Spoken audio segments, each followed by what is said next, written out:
চিংড়ির এই রেসিপি হলে পুরো ভাত খাওয়া হয়ে যায়। কি বলো বন্ধুরা, তোমরা কি বলো? দেখো, নিয়েছি চিংড়ি মাছ, আর এখানে মিক্সির জারের মধ্যে নিয়েছি সর্ষে আর পোস্ত। এটাকে শুকনো একটুখানি আমি গুঁড়িয়ে নিয়ে চলে আসব। তারপরে এর মধ্যে অ্যাড করে দিচ্ছি হলুদ, নুন, কয়েকটি কাঁচা লঙ্কা, আর দিয়ে দেব সামান্য কয়েকটা রসুনের টুকরো।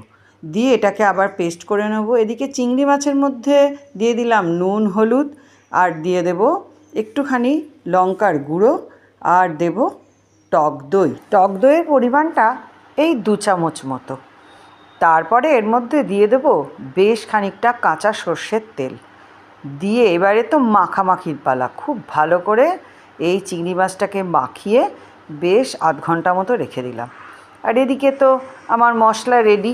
এর মধ্যে দিয়ে দিচ্ছি আমি চিনি, আর দিয়ে দেব আমি নারকেলের কোড়া। এরপরে আবার মিক্সির বাটিটা গিয়ে একটু ঘুরিয়ে নিয়ে আসবো। ব্যাস, পেস্ট রেডি। ওই চিংড়ির মধ্যে পুরো পেস্টটিকে ঢেলে দিলাম। দিয়ে এবারে একটা চামচের সাহায্যে খুব ভালো করে মশলাগুলো চিংড়ি মাছের সাথে মাখিয়ে এর মধ্যে দিয়ে দেব আমি 3টে চেরা কাঁচা লঙ্কা। দিয়ে টিফিন কৌটোর বাটিটা ঢেকে রেখে দিলাম। এরপরে দেখো, প্রায় 10 মিনিট ভাপে দিয়েছি।